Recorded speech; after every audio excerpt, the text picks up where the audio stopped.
Welcome to episode 3 of the Black Watts, More Watts podcast. We're here in Trek Summit once again, and I have the fellas with me. I'm Chris, a.k.a. Tron Rides on IG. Tron. What up, y'all? It's Chad. What's going on? It's Akil, no IG, but you can follow us on Black Watts Cycling on IG. Thank you. Good morning, Trek and More Watts. It's Gray Rizzy, man. Follow me on the grams, social media overall at Gray Rizzy. What's going on, fellas? Chilling. What's good? What's good? I'm excited to be here. So let me tell you what happened, man. Let me bring you up to speed real quick. Break it down. We got about this is all together about 40 minutes in, and things weren't recorded. So I'm aware of that one right there. The professional guy is the guy who didn't press the freaking record button. Pro. But this is all part of the process. So this is good stuff right here, man. What are we talking about today? A little learning curve. We want to try to switch it up a little bit and want to get people involved, a little engagement. But let's talk about what we experience on bike, the things we talk about and chop it up when we stop, have coffee or whatever, as well as what we get into online and with each other off bike. So one of the things that I've been thinking about lately, like it's been on my mind, is like how has social media impacted us as far as like what we're doing in cycling, like how we're trying to grow the brand and things of that nature. And also how has it affected the cycling community at large, like everybody out there, influencers, people that just cycle regular every day. How has social media touched us all in that manner? Well, I told you before about this, but I think social media has been a great advertiser for the sport. Yeah. I think a lot of people have picked up on other people's journey. It's like, I would like to be a part of that. Yeah. Other people got the chance to see that, this might be the only kind of game smoking in town right now because of all the things that was going on with COVID. But again, whenever hip hop culture, black culture touches something, it's going to get the level of style is just going to rise. You know what I'm saying? And I know there's a lot of cats that are out there and they've been doing this. And you've looked good in your kits and all that great stuff. But now the colors are coming out. People are, they're matching and coordinating their outfits more. And a lot of that, some of it is a fashion show, but some people are looking great on the road. So I think social media has played a big part in that. Yeah, definitely. Absolutely. I think it has made designers or at least manufacturers step up their game so that we're no longer looking like NASCAR anymore. On a local level. Yeah, I mean, once again, hip hop kind of touches the sport. Like Rizzy, I know you got a pair of custom cycling shoes that I don't think I had seen that so much cold prior to, kind of us being a little bit more involved in the culture. Prior to that, it was just, like Air Force Ones, Jordans, and then you insert a cycling shoe into the game, and you're like, oh, I can do more. Yeah. And I can express myself. There's a brother that's out here, and I'm going to shout him out real quick. He's based in Jersey, Malcolm Garrett. He does like amazing work when it comes to custom shoes, right? And ironically, what I had started to see, I think it was on Velo Kicks. Yeah. Like they were starting to do some of the stuff, but the real like tough cats that would do custom work would be overseas. Yep. And if it wasn't for social media, I wouldn't have saw that, right? And you're able to reach out to these cats. Most times they hit you right back. Obviously, there's a time difference. And, you tell them what you want. It's just like designing anything else that you would think of, right? And it gets sent back. Again, you got to thank social media for that connection. Yeah. Connecting us from here to across the pond and then back and forth. And then that's also great for them. Social media was a great business-wise. Yeah. For the people who may not have been a big corporation, it was good for them business-wise because it was a chance for them to go ahead and showcase their work as well. Yeah. I think a lot of people were, even before COVID, we're cycling, but I just don't think it was seen. Like, you just didn't see it that much. Obviously not as much as you do now. But when, people start dumping on pages, everybody else is seeing it. Like, I'm trying to get out on them Saturday rides. Like, Like, it gave everybody more of a reason to get out and get connected. Yeah. I think that's a big deal. And for us, you already know how we do it. So, like you said, journaling exactly what we're doing and letting everybody see that. Man, this has helped a lot. It's definitely helped a lot. I think also social media has shown us there's a huge gap in the cycling industry. You know, like when you look at the opportunities that are in front of you as it relates to what you can offer to the cycling community, there's so many, especially for our community.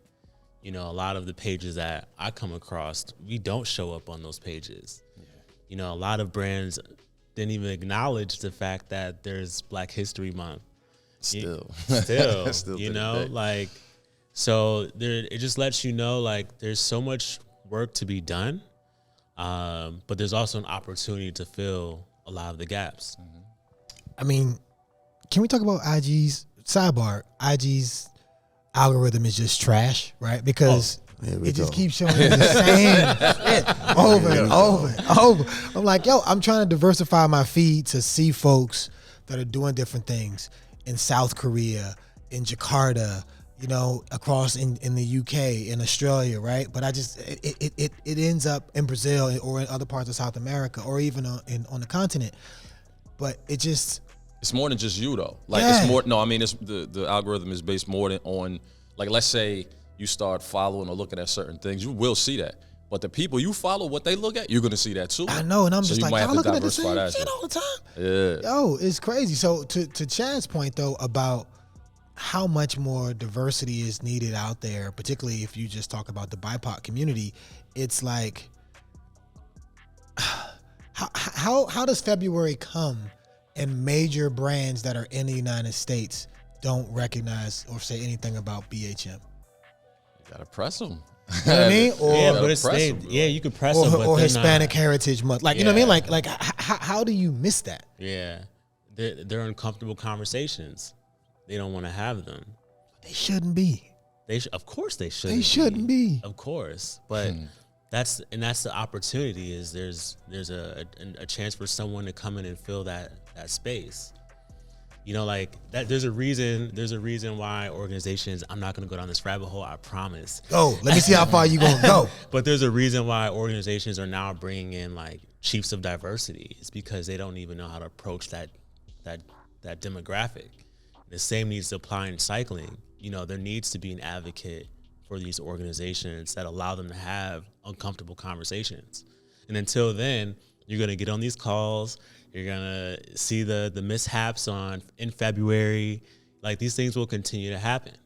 You know, so I think that's why I appreciate so much what the Bahadis and the Justins and the Corys and the Sharons, they've done, the Major Taylors, like, the list goes on, what they've done for cycling, because they have created a lane for us to even have the conversation.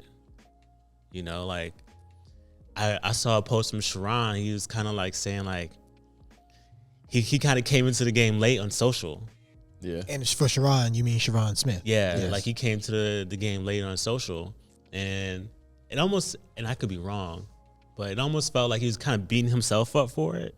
Like, damn, he wished he would have gotten a little bit earlier and did some things. He might be in a different spot, you know, but he doesn't know that he still created a lane, because there are a lot of people who transitioned from a different sport to cycling. Yeah. And for him, it was weightlifting. Right. You know, he was heavy in that game, and you were able to see his transition from that to cycling.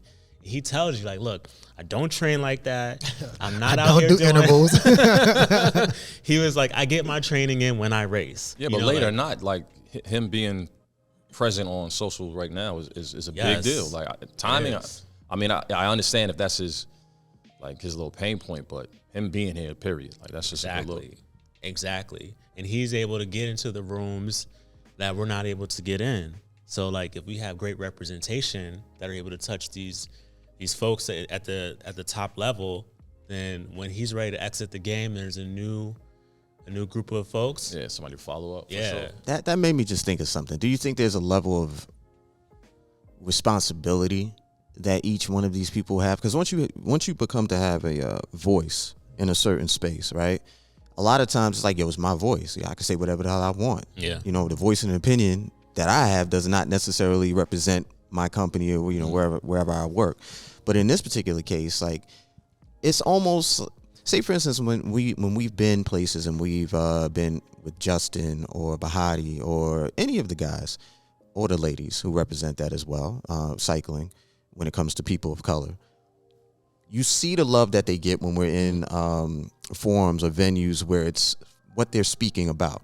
But they're still able to walk outside with a level of autonomy that is like, I don't know. You know what I'm saying? We could go to the local grocery store and they have no idea who this person is, right? So the reason why I'm asking, do you guys think there's a level of responsibility with this? Because now you have a group of people who are looking at Sharon and say like, yo, you have this voice. When you walk into that room, you got to make sure that you represent us the right way. Do you think they feel that level of responsibility? That's tough. Oh, that's a good question. I think they said, when we were in Miami for a ride with the pros, and we were at Rafa, we're having a meeting with Justin. Who else was there? Dante was there, Bahati was there. Yeah. So in that meeting, I think he said as much. I'm sorry. What's the other? Is it CJ. Caleb? CJ. Yeah. CJ, right? Yeah. Let me just say this real quick for everybody that's out there. CJ, I apologize because I definitely rode up on CJ and I was like, "Yo, Dante, what's up?" He was like, "I'm not Dante." And I looked. I was like, "You right, you're not." And the next thing you know, I got dropped. You know, my fault, CJ. My bad. Right. Nah, but Justin was saying as much in that meeting that they definitely have a level of responsibility and I guess he was trying to show you that Bahati was his OG when he was coming up. Yeah. And that he learned from him, showed him, and that he's looking for, although he didn't have kids, I think he was saying because his brother's his job to see, congratulations to him, that there's kids that he has to put people on. So they have different responsibilities to the children in the area and then just at large. I mean, I think we all do. Like, it doesn't make a difference, what level you're on. As big as these guys are, of course, but even what we're doing or other groups that are local to us, I think we all have a responsibility in that. We all have a responsibility, whether, we're hosting events locally and, like we're going from town to town. We can't be out here like misrepresenting. We messing it up for everybody to follow. Yo, I feel kind of differently though. Like, one of the things that I love about social. So, for example, there are two women that I follow that are phenomenal, right? One is Lena Bo. She's, I think she's Russian, and now she lives in Spain. She has like 100,000 followers or whatever. And then there's Izzy, that wears orange all the time, and she's out in Cali, and she tells her story and her journey. And one of the things that I love is that they can just be themselves. Like, they don't have the weight of, maybe they do, I don't know, because I've never talked to them directly, but it doesn't come across like they're like posting or saying things for womankind. You know what I mean? Like, or like when Lena or Izzy or anyone else of that ilk or that has a large following, I never feel that what they say is representative or they're speaking for a larger community. And I feel like as black people, we always feel like we have to carry that burden. Like, when we out, we got to represent for everybody, and because we are the voice or we are the ones that are being heard. And while I appreciate that because that's how I was raised, I also appreciate the other side of it, which is like, yo, I should just be able to be out. Rizzy should be able to be Rizzy. But we only get one shot, bro. Get one shot. That's Flores. Yeah, we only get one shot. If Justin fucks it up with Specialized or any of his other brands, do you think it's going to be very easy for someone to follow our kind? I don't, and I think that's kind of what's fucked up about that, because I know Justin is killing it. Other people are killing it, but Justin's killing it, and it's Specialized reaching out to mad people like, yo, Justin did this so well, we want to replicate, and we think that. I don't think they're doing that either. Well, let's make it a little bit more personal. If we mess up, do you think that Trek would be more open to work with a group? You know what I'm saying? Like, we have to make sure that we represent ourselves the right way. Correct. We got to go ahead. It's at first it starts as a transactional type of thing, but then it grows into like, it's more personal. Maybe not corporate wise, but I know hella personal when it comes to this location that we're in right now, Trek Summit, here in New Jersey. So it's like, if that doesn't develop, I believe that more of these companies would shy away from it.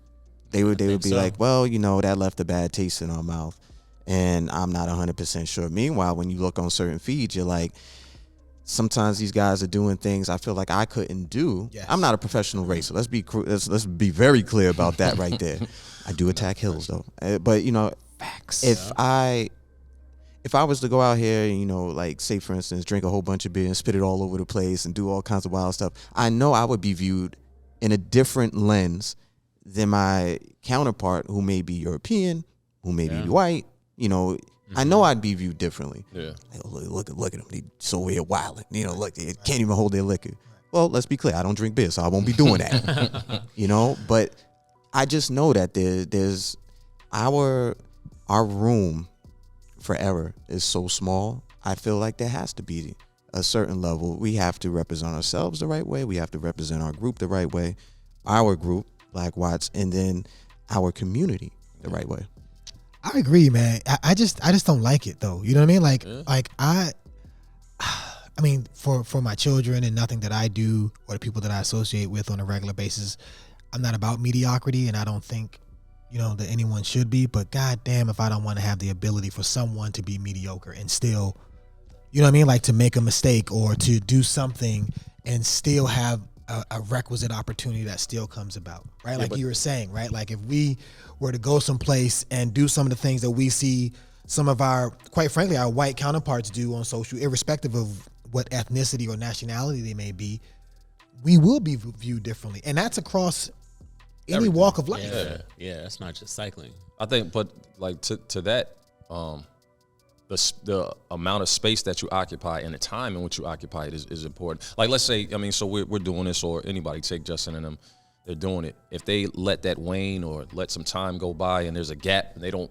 refill themselves, like Bahati refilled it with Justin, he's got to refill it with somebody else. I don't know about like your particular personal actions that you have to put forth, like that you have to watch, like, yeah, I can't do this, do that. But you definitely have a responsibility to do that, to backfill who you are. Like, you have to put somebody else behind you. And it has to be vetted. It has to be Bro, vetted. but Justin and Bahati, those dudes are like goddamn LeBron and them. Like, you know what I mean? Like, they're just, they are exceptional The only way bike riders. Like, you know what I mean? Yeah, the only way to truly get past this is ownership. Yeah. You know, we don't have any ownership in the sport. So like until we own a bike brand, we own our own cycling apparel, we start to create our own races, you know, like that is when we can start to say, you know what, let me just be who I am, you know? And then what's going to happen is that the public is going to power that. Yep. Right? Like they're the ones who are going to power that. It's not the other way around. A lot of times, you know, you work with different companies and they feel like they made you. And that's not the case, man. Like, you know, a lot of times you have to remind people, depending on the language that you use, a lot of times you have to remind people, I am who I am before I even got here. Yep. Yeah. You know, now whether you knew about that or not, That's your bad. that's another story, right? Yeah. But there's a reason why I could walk through this store, this store, this store, this store. It's because I've already put in my 10,000, 20,000, 30,000 hours of being me. And money. And these people love me for, you know, who I am and what I represent. Yep. And money, exactly. I've invested in what this looks like. So the reason why you now want to get next to me is because of the heat that I bring to whoever you are. Yeah. There's like this, it's like turnkey. You know what I'm saying? So when they look at some of these riders that we've been speaking about, I think corporations look at it a certain way. But I think with social media, there's a lot of people who are looking at the authenticity of it all. And that's the most powerful currency in social media. Social media is very much, to me, and I know people may look at this a different way, but like hip hop, you can tell what's live or you could tell what's Memorex very quickly. And if you know, you might have to be a certain age to understand what I just said. So I'll back this up a little bit. You can tell what's real and what's fake really, really quickly. Something that has been, we were joking about a soda commercial that a Bulls player was in last night on the chat, right? And it's because you could tell when the commercial is really, they just going over with the sell. Yeah. And then he's wearing everything, he's drinking it, and when we start speaking, he just keeps on saying that soda name over and over and over again. But we can tell that. And on social media, it's like, yo, if you out here and you just post it up with a fashion show of, you know, just a kid, and that, if that's what you want to do, then cool. But for the people who are really like, yeah, I can see that they went ahead and they broke their clip Or yeah, you could tell like this strawberry on the side of their body, they took a bad fall. Yeah. Or you could tell when people have really been in the journey versus you're trying to fabricate the journey. Right. And I think people are seeing the difference in social media, and it's clear as day. Yeah. One of the things we didn't talk about BCN out in the UK. Shout out to Manny and those folks, as well as Duke and a lot of other cyclists that I follow on social out in the UK. One of the things that I like the most about social, right? It got a little messy, but Manny, there was a situation. Obviously, we will never know the full details of it, right? Rafa was holding something about minorities or blacks in cycling, and Manny felt like, yo, I put in work. I've been doing this for X number of years. You know, look what I've been able to raise this club's profile at. Look at all these things that I've done. How could I not have been invited to that conversation? Would I, being, you know, a 7-hour flight away, 8-hour flight away, have no idea actually what's happening on the ground or truly know all the stories about it? But I love the fact that they were having, I was a little messy, I'll admit, I love the messiness a little bit. It was a little messy, but they were having a dialogue back and forth through the stories and just kind of going at each other. And I was like, you know what, this is actually pretty fucking cool, right? That they have the ability to just do that and exist, right? And then not chop them at the knees all of a sudden, like they can't now get this opportunity because they had a little messy situation. Everybody has a messy situation. Yeah. Corporate, regular people. Yeah, all the time. Everybody does. It's a part of human nature, you know? Yeah, for sure. Yeah, So but it was at the root of a large corporation that Yes. spearheaded this whole Yes. conversation, you know? Yes, because he legitimately felt like, how could Rafa hold this and he not be invited? Now, the interpersonal aspects of it, we don't know, right? People make decisions based on just, I don't fuck with man like that. Like, you know what I mean? Like, Yeah. or it could have been something else, which we will probably never know unless we interview him directly to find Yeah. out. But my point is that I love the fact that he was able to speak out against it, that he could say what he could say, and then he had some other black people say, nah, bro, you wrong, and like tell the whole different side, and all that little messy pot of soup. I was like, this is awesome, because it didn't take any opportunities away from Duke. He was still shooting his stuff. The other homeboy, I can't think of his name right now, but he was still was doing it his stuff. resolved? I don't know. But I think the soup represents growth, It does. right? Like it brought some eyes over there. Like, okay, this is what's going on. So we're not alone. Yeah. You feel what I'm saying? Yeah. So we're not alone. All right. And if anything, I'm sure the people who are watching it, such as yourself, because I don't know what the hell you're talking about. Right. I'm sure, there was opinions that were formed, and there was actually receipts that were there for you to strengthen your opinion Yeah. or weaken it, where you might have saw the other side of the coin. Yeah. I mean, it almost made you wonder how much of this I don't want to use the word animosity, but that's the first word that comes to mind, was all back because of an opportunity that was given to one person over another. Yes. You know what I'm saying? And it just, when I started to see all of that on social, I just said, like, damn, do people look at us this way? You know, like we were given an opportunity that they thought. Well, They you know should what? have. Let's do this real quick. Let's bring some pop culture and some stuff that people are really looking at right now. There's a new documentary on Netflix, Genius. Shout out to Cootie and Kanye's everybody's camping, over everybody there. yeah. And there's a point in the documentary where there's a brother who Kanye learned from, and they having a conversation at one of these conferences and stuff that's back at home. Shout out to everybody over there at WGCI. And everything is all love.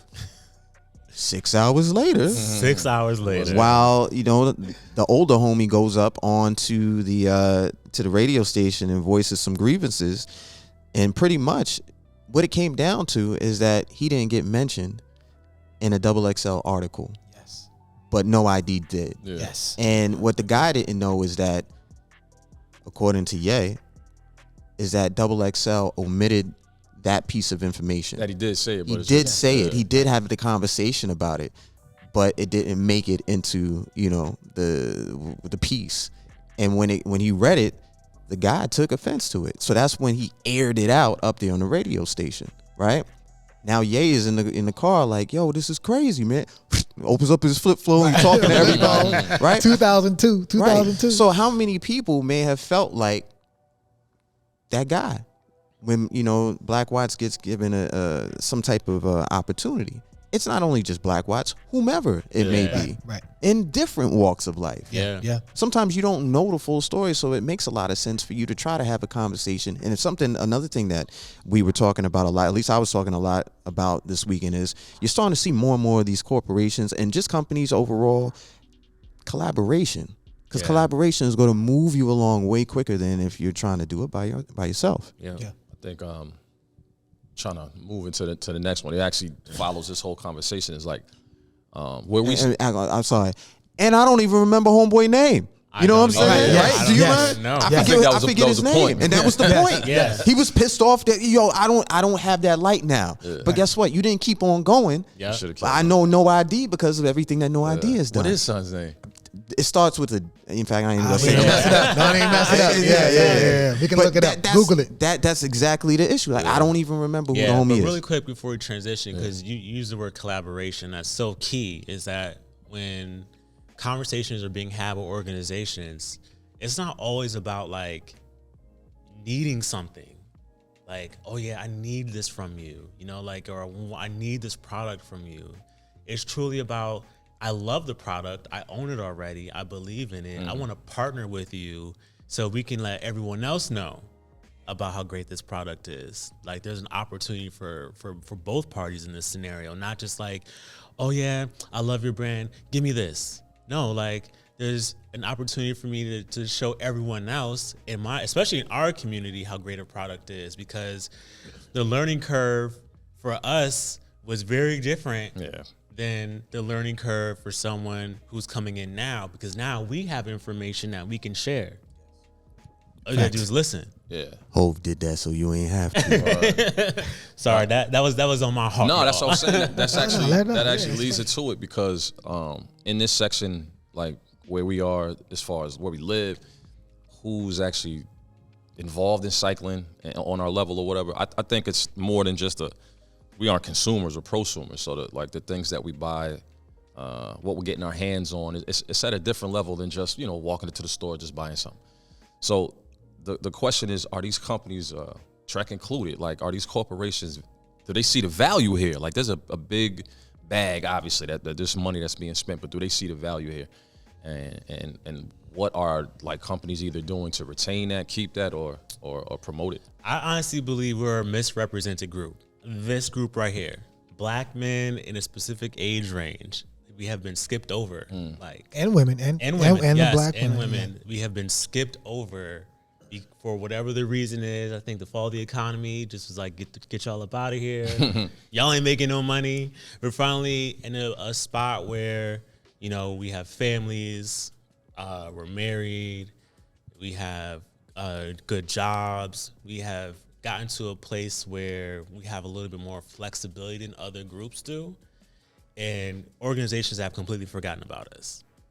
And that's so crazy, right? Because everybody in the whole goddamn world knows that Black Americans spend the most money. Yep. Like $1 trillion, B. It doesn't, you know what I mean? Like, so to me, I don't want to give them a pass. Like, you know what I mean? Like, I'm like, yo, you need to not only do better, but like, it's like you're a fucking idiot. Like, how can, and sorry about this, you know, like my education, I went to Columbia Business School, but it's like you sit in Talk your shit. Talk your shit. Hold on, let me back up. you sit in these seminars, right? And they talk to you and educate you on capitalism, right? Like, that's really what it is, capitalism, how to make it work. And there is no class that you would take at any form or any level of business school, whether it's undergrad or grad, whereby you would say this segment is a target segment, and oh yeah, they spend the most money. Who would not want to be in that segment? Go gloss over that, right? Right. You wouldn't. Right. You would do everything you possibly can to have as much representation in that segment with that group, so that your brand is synonymous with excellence or whatever your brand value is, or your brand language. What is it, Chad? Right? Yeah. You know, I'm learning about the brand stuff from Chad. Chad teaches me the brand stuff. But I find it quite appalling that you know, like we started riding, and shout out to all the OGs that was riding in the 60s and the 70s, and really the people that came before us that were riding and creating a pathway, because we know we're standing on your shoulders, men and women. But the brands now need to do more than just take nice pictures of us and send us cool stuff. You know, we like that. Yeah, cool, that's great. But when you're talking about that collaboration, bro, like that has to be solid and real. And you have to be able to have real conversations and accept the fact, Rick, that they are missing it sometimes. You think it's an ignorance as far as like 1,000%. I think it's an ignorance, and I think it's a laziness, right? But I mean, because getting out of your comfort zone. In the like, let's say you run a marketing department or you're a part of the social media branding team or what have you. If you're unaware, like you just said, like the amount of money that Black people spend as a whole, and then whatever segment that we exist in. How do you not know that? How do you not know that part? So if you're in that branding team, are you just ignorant to that, or are you just purposely like, I don't think it's purposeful. I think it's laziness. Because here's why, right? If all I know is this side, right? All I know is my left half of my body, because the left half of my body has given me success my whole time, and everything that I've learned and what I've been taught generationally is the left side is this. And then finally, I get a little inkling on the right side. I know some stuff about the right side. I know some good stuff has to exist because they're humans, right? But it's like, you know, let me just stay in my sandbox where I'm comfortable. Right.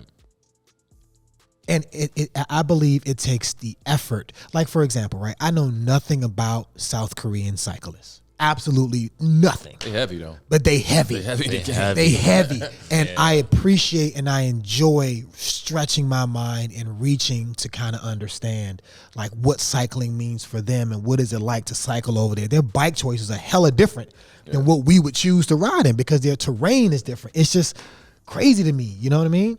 Yeah. I mean,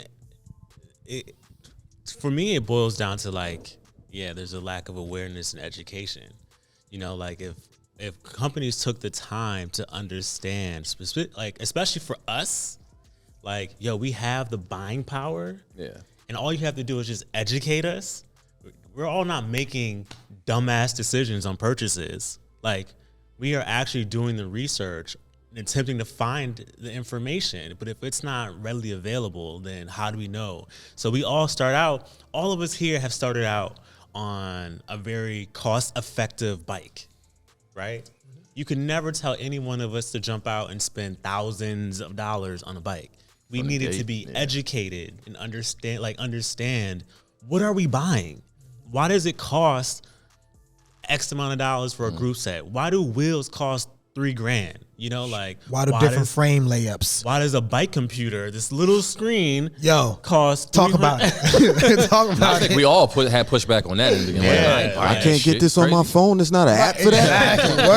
Word. It's like, wait. You know, so like we needed to be educated, and then we made the purchase. You know what I'm saying? And that's the piece that brands are not willing to do, is they don't have any education out there that speaks to us. That is the big piece. The other thing is, it may speak to it, but it's not translated the best. Right? Like good point. It's communicated, but it's communicated in the voice of, like, let's say, a corporate voice. Yeah. And that a lot of times it's just like, we look at, fuck out of here, I ain't doing it. I ain't checking for that. Or they go the exact opposite way. Like, yo, my man, what's up? Yeah, like, and then it's like, whoa. Exactly. Whoa.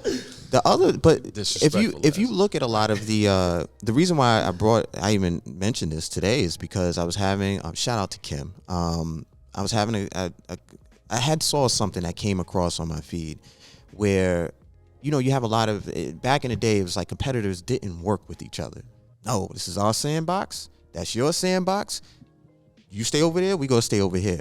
I saw something that came across for Sirius XM where you can now get Apple Music together in a package, right? This has been going on for many years in fashion, where you've been seeing these super collabs that are going on. They don't make a lot, quantity-wise. They don't make a lot, but really it's the splash of the news that gets out there. Yeah. Like when you walk down there in Wynwood in Miami and you happen to see, what was it, Louis and Gucci? I forget. They did their collab, right? Yeah. Or you see like a Supreme and a Louis. or a Dior and a Jordan. You know, like all of these things are huge collabs. Are they making thousands of the product? No. But it's the fact that there's two people who have somewhere along the line, these people are peers, they know each other in some way, shape, or form. There's a conversation that's made or had, yo, let's make it happen. It happens, everybody applauds. It's a great look for whatever that community is. And now you got this piece, these Jordan Dior's on, and everybody's going crazy over them because they do cost a hell of a lot of money. But you may not see that again. Yeah. That's a collector's item. Well, in the grand scheme of things, you don't want this to be a collector's item. What you wanted this to be is a community item. Yeah. And you want people, which, in my opinion, the people here, say for instance at Trek Summit, they've invested in us, we've invested in them.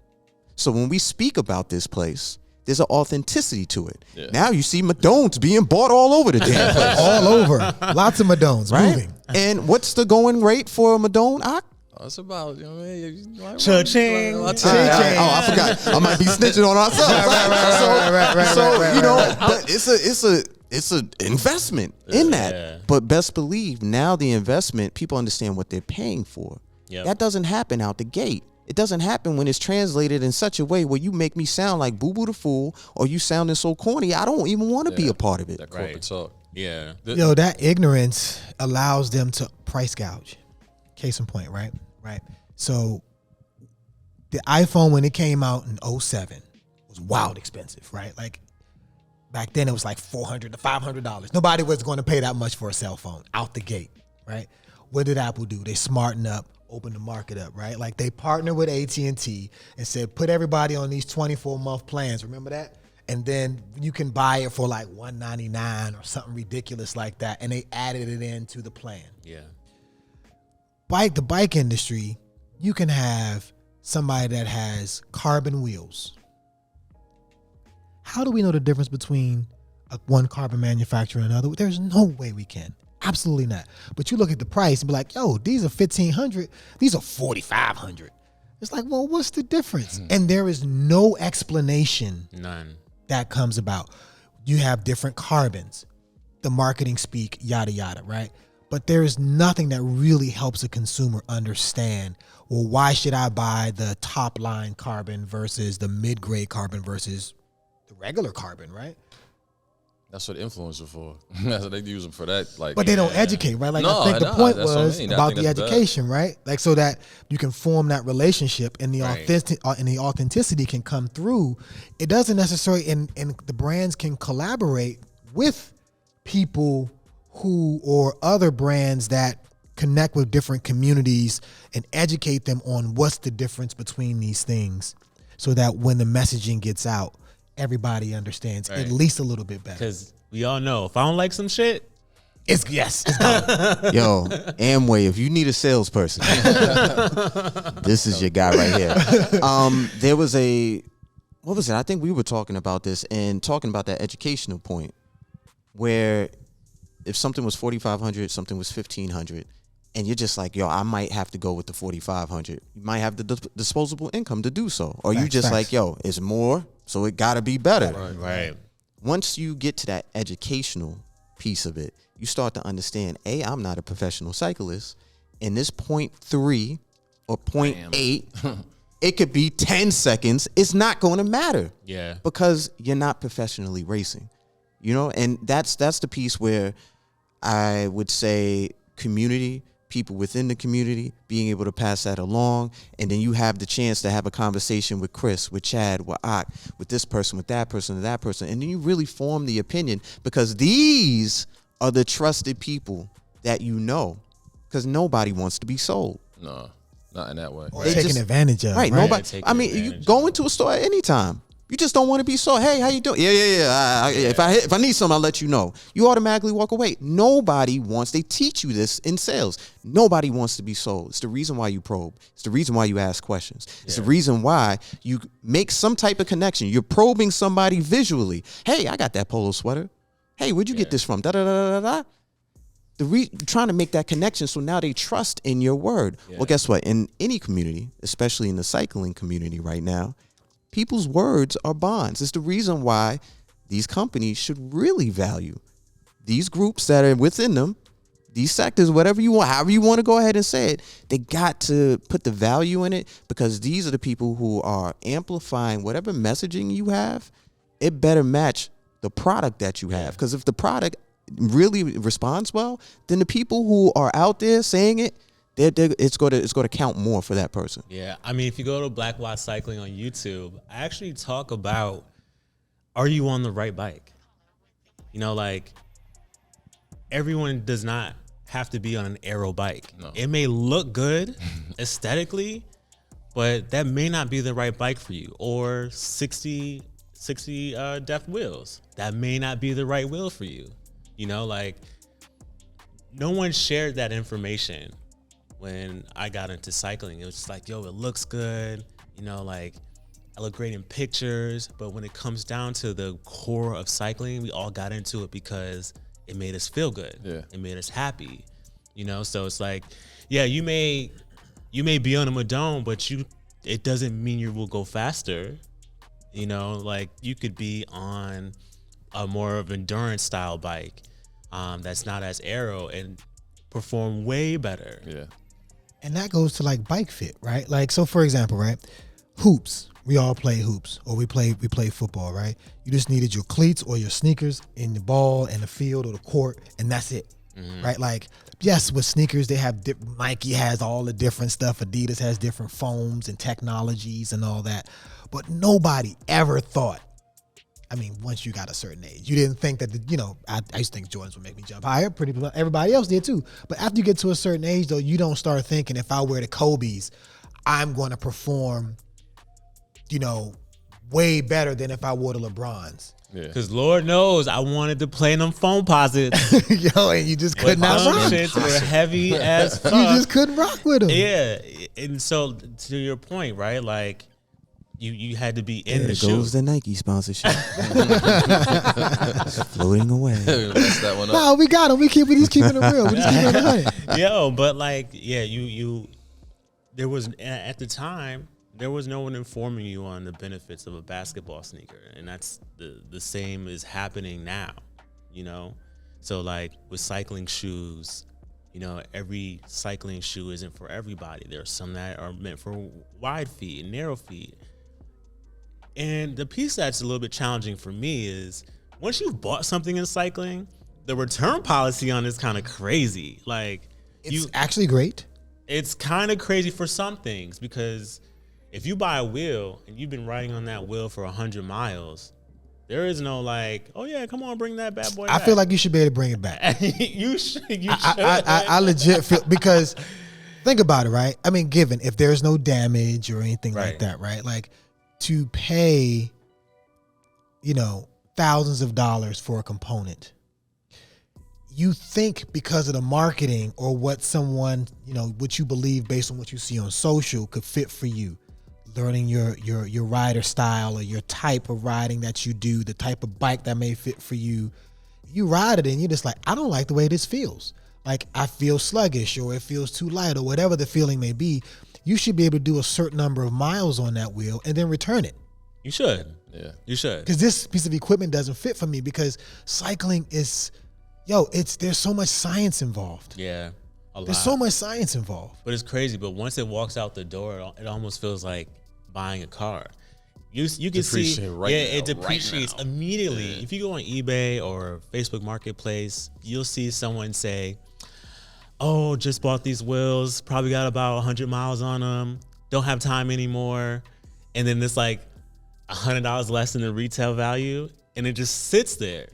You got to come down above that. You got to price. come down drastically. in 30, order- 40%. Yeah, you know. Only thing is, and this gets to the next topic, like wheels, okay. You looking for any saddles, whatever. But when it comes to those those group sets, like last year has been crazy. So I was trying to figure out like where are we at in this drought? Where with all these components, with the group sets, with the crank sets, things of that nature. Like everybody's starving right now. What's going on? I don't know exactly what's going on, but I know on a ride that we had, I had met up with the homie from Cali, and he was saying that he actually had a friend, and I know this sounds like some crazy Zola kind of type of Twitter chain that I had a friend and this, it happened like this, it happened like this, it happened like this. But he actually had a friend that I think was either in China or Korea, where he was able to get it shipped from them personally Directly. over, because everything is just caught up. Everything is caught up on the docks. And I don't know, you know, you've been seeing the news where I forgot the brother who I guess is like doing all of the logistics now. I forgot what his name is, but you know, he's talking about that and how the president in the United States is trying to work something out to free up all of those blockades. And I honestly don't know, because it seems like everybody is at the mercy of delivery right now, and they're not being delivered. Right. We're at the mercy of the ocean. Everything is just Yeah, sitting out in that's- the water. yo, It's nothing more frustrating to hear from a fucking salesperson than, I mean, it's in Cali, you know, like it's on the docks. Yeah. I just, and no shade, like, you know what? I'll say this name. I'm not going to say the company's name. Blair. The people you rock with, rock with, Blair. I just got an email for the Air Road bike I was looking for. Just said- That's available. Just got that. I just got. Yo, we got it in stock. Order right now. You know when I wanted you talking this? about 2020? Yes. 2 years ago, bro. 2 years. Damn near 2 years ago. I Yo, just got that's the email. Crazy. I'm hoarding like crazy right now. If I see some tires in the marketplace, get them. You see a chain, get them. Whatever you can that's on your bike, just get it. One dude, my man's, he bought, well, the stuff that he was copping was used, but he said his little workaround was like Pro's Closet or something like that, secondhand joints. At least it's certified, whatever. But if he needed components, he would buy a whole bike. I don't care what size it is, whatever bike it is, strip the components and sell the frame. And try to, you know what I mean? Try to get the money back that way. So he was breaking even and all that. But if it's that bad, just wait, bro. I think we just gotta wait. Yeah, but the wait, you know, like Amazon messed it up. Because you can order today, Oh, you used and to they that. mess around, get it to yeah. you later tonight or definitely tomorrow with Prime. For somebody to be like, yo, Rick is like, yo, I need some tires. They were like, we got the tires that you need, Rick, but you won't get them until November 12th. Yeah. It's like, Season wait, over with. you be like, wait, what? Yeah, I think we all ordered. I think all of us got the Continentals. They told us. They're still telling us like months away or whatever. Oh no, it was in December, and I think it's the end of this month. So Yes. it's about Yeah. 3 months Yes, for like 3 certain months for things, some like, tires, which is crazy. Yeah, it's I know this sounds like we're bitching and complaining, but we're not the only ones, and we know there's a Nah, lot we of know you that. out there If who you have gone cycle, through this. You know it's a struggle right now. Yeah. Yeah. Fellas, we're coming up on 50 minutes, and I know like we could talk about this particular problem and bitch and complain even more if we wanted to, but I just want to say real quick, you know, thank you to our friends here at Trek. You see this beautiful bike back behind Absolutely you. This is a gorgeous. Project One, a P1 Isn't right she here. beautiful? Isn't she beautiful? Right. Isn't she lovely? Purple. Yeah, this is beautiful right here, and we really want you to go check out the website trekbikes.com. Use the hashtag if you have a Trek, even if you don't. Hashtag go by bike. And if you're here in New Jersey, if you're in the Northeast, specifically in Summit, New Jersey, or if you're around Newark, around South Oranges, the Oranges, or anything like that, come on down over here, Trek Summit, right here in Summit, New Jersey. You can follow them on the gram at Trek Bikes Trek NNG. Bikes. Yeah. NNJ. Yeah. I said NNG, yeah. So 2 N's, Trek Bikes, no, Trek Bicycles. Check bicycles. Trek N- bicycles. NJ. Clean it up, Rick. We say it to him again. Spell it out, Rick. Go ahead. Trek Bicycles, NNJ.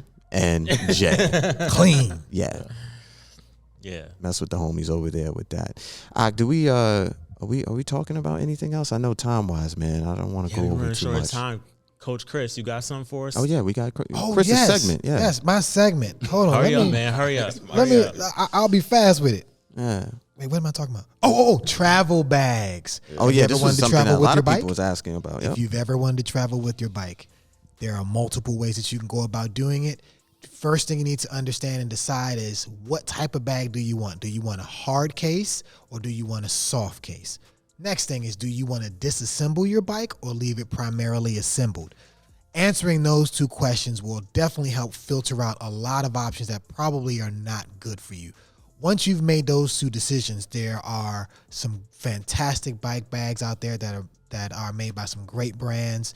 Check us out. We're going to do a segment on IG and possibly on YouTube about bike bags, definitely come back and watch this space. Bike bags are supremely important, though, because they not only protect your bike during travel, but you can also throw in lots of goodies, right? You can throw in your nutrition, all these other things that you probably and most definitely will need, like a pump, spare tires, all these things, your shoes. Shoes. It literally acts like the super suitcase. Segue. It acts like the super suitcase, right? Whereby you can definitely check it in, and TSA usually does a great job of making sure everything is done well. And go to your local bike shop, because they will definitely help you pack the bag if you have any issues. And once you are there, they'll help you reassemble and let you know what you need to do to reassemble the bike. And they'll probably get you started with everything that you need. So travel bags. Anxiety sold separately. Just giving it some applause real quick. Some applause. No, to your point about equipment, this air checker right here is very official, especially when we're talking about like shortages. Not sponsored, by the way. This is not a sponsor. This is just something that we love. Yes. When we talk about shortages on tires and wheels and other bike things, this could be a lifesaver for any of us that have caught a flat, whether it's been because we didn't put air in our tire before we got on a ride, or we did and we hit something. You know, like understanding where your tire pressure is, this is so key, especially for those hookless wheels. Yeah. Yes. You know? will have to have a conversation about we hookless will- versus we hooked will wheels. talk about hookless rims or wheels on another episode, but this is super key for making sure you have the right PSI. We'll get into that in the future. Clutch. Super clutch. So clutch. Yeah. Appreciate y'all. Yes. Appreciate y'all. So, Thank you for checking us out. You know where to follow us. Where again? At Black Watts Cycling on Yep. IG. Our and website. blackwatch.cc. CC. Bong. Blackwatts.cc. Bing yeah. bong. So we're going to doing close bing out. bong today. Yeah, we're going to close out. Rick, tell them how they can connect with you. All things social, man. Fan base, Instagram, Twitter, YouTube, everything's the same. At Gray Rizzy, GRAYRIZZY. More watch. And you can find me on IG at Tron Rides. Chad Bennett. That is BEENIT. Yeah, you want it. You And want then no IG op. More watch. Yeah, you want to give your social. Come on, man. Come on, man. Come on. Hashtag no IG op. Tune in. Thank y'all. Tune in. Thank y'all. We out. Peace.